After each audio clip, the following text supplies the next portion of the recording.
जिस बालक बालिका का जॉब नहीं लग रहा हो, सर्विस नहीं लग रही हो, नौकरी नहीं लग रही हो, जगह जगह पहले करते थे जॉब अब छूट गई, 2 साल हो गए 3 साल हो गए सर्विस नहीं लग रही हो, बहुत प्रयास कर लिया हो, बहुत प्रयास, तो महाराज काली तिल्ली को पीस कर उसको जल के पात्र में डालकर अपने घर के मटका परिंदा पितरों का जो स्थान होता है, जलाशय होता है, उसके पास में एक पात्र में रख दीजिए। बेलपत्री या बट का पेड़ या पीपल का पेड़, इस वृक्ष के नीचे एक रात्रि तक रखे रहने के बाद में दूसरे दिन अपनी कामना कर जिनका जॉब नहीं लग रहा, सर्विस नहीं लग रही, नौकरी नहीं लग रही या कहीं उलझने उत्पन्न हो रही है, उस व्यक्ति को हाथ में ले जाकर उस पात्र का जल, 3 वृक्ष पितरों के तुल्य हैं। कल की कथा में कहा था, पहला बेलपत्री का, दूसरा पीपल का, तीसरा बट का, ये 3 पितरों के तुल्य। इन 3 में से किसी भी वृक्ष के नीचे उस काली तिल के जल को समर्पित कर दीजिए। महाराज बाबा चाहेगा, भोलेनाथ जी चाहेगा तो 3 महीने में कहीं ना कहीं योग बना ही देगा। ये बाबा पर विश्वास रख, शंकर भगवान पर भरोसा विश्वास रखकर आप कार्य करेंगे, क्यों ना हो। किसी ने प्रश्न करा था, गुरुदेव हम टीवी पर कथा सुनते हैं या हम मोबाइल पर कथा सुनते हैं, उसका पुण्य कथा में बैठना, जो लोग पंडाल में बैठकर कथा सुनते हैं उनका पुण्य हमारे पुण्य जितना ही होगा और उनके पुण्य के बराबर ही हमको पुण्य मिलेगा कि थोड़ा सा कम हो जाएगा। हम अगर घर पे बैठकर कथा सुन रहे हैं, आस्था चैनल पर या फेसबुक यूट्यूब पर कथा सुन रहे हैं शिव महापुराण की, या हम पंडाल में बैठकर कथा सुन, इसका पुण्य बराबर कर रहेगा कि कम ज्यादा हो जाएगा। अगर देखा जाए हाथी कौन से पंडाल में प्रवचन सुनने गया? जम के बोलो, कोई पंडाल में हाथी कथा सुनने गया? अरे बोलो जम के, नहीं। उसके बाद भी हाथी के पांव को मगर ने पकड़ा था और मेरा हरि वैकुंठ अधिपति दौड़ कर आ रहा और गरुण आराम से उड़ रहा था। भगवान विष्णु ने कहा, गरुण जरा तेज चलो। गरुण जी कहने लगे, जितनी स्पीड है पूरी गाड़ी की गियर लगा दिए हैं, उसके अनुसार ही तो चलूंगा। अरे गरुण बहुत देर हो जाएगी, गरुण तू रुक। गरुण उड़ता रहा, मेरे नारायण गरुण पर खड़े हो गए, गरुण को तो बिसरा दिया, नारायण दौड़ कर पहुंच गए। ऐसे मेरे परमात्मा कोई सहज है क्या भगवान? अरे भाई तुम यहां बैठे हो ना, चाहे कहीं पर भी बैठकर कथा सुन रहे हो, बस आहों में असर होगा,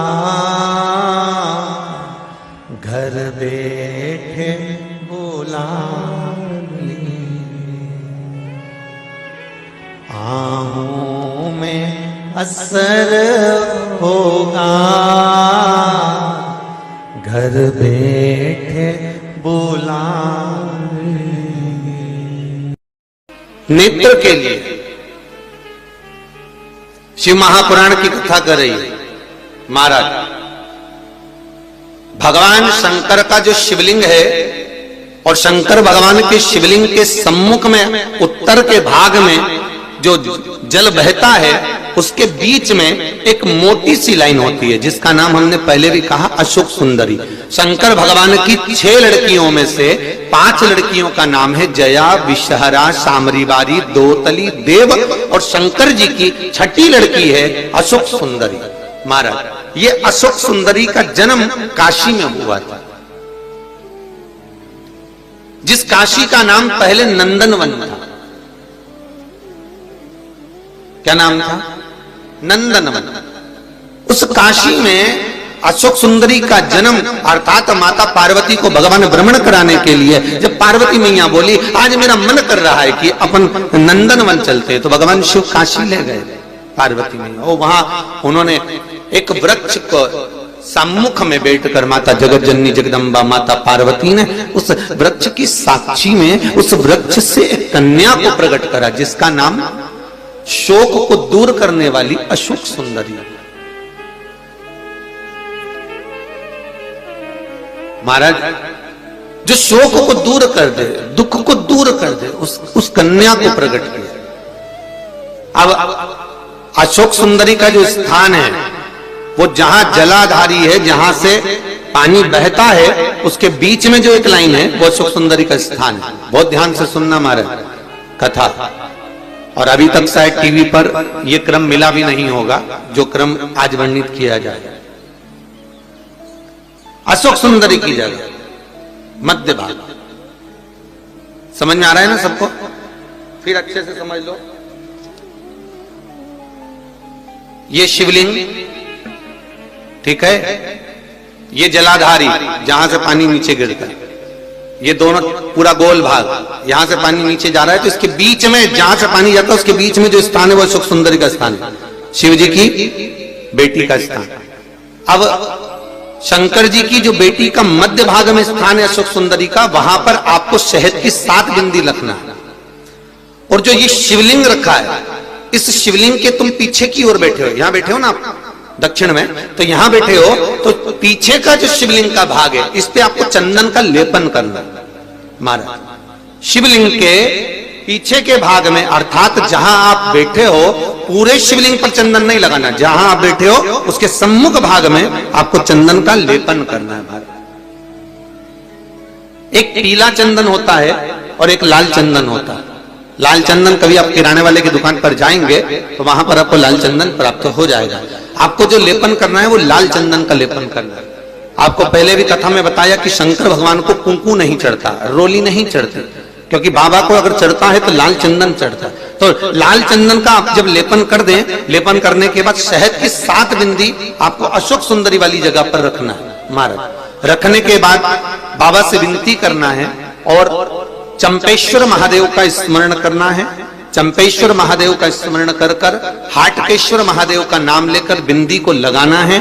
लगाने के बाद उसी बिंदी को आपको एक कटोरी में, अब बिंदी कितनी लगेगी, जरा जरा सा शहद लगेगा, उसको छोटी सी कटोरी में लेकर आ जाना है महाराज। उसको लाने के बाद में शाम के समय पर प्रदोष काल के अंतर्गत, प्रदोष काल किसको कहा गया?